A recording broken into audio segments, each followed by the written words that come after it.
കെട്ടിയ പഴയൊരു ജപമാല വീട്ടിലുണ്ടായിരുന്നു.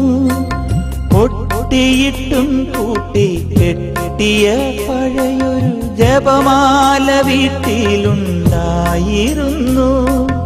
സഹനത്തിൽ ഈശോയെ പിരിയാത്തൊരമ്മതൻ ഹൃദയസ്പന്ദനമതിൽ കേട്ടിരുന്നു.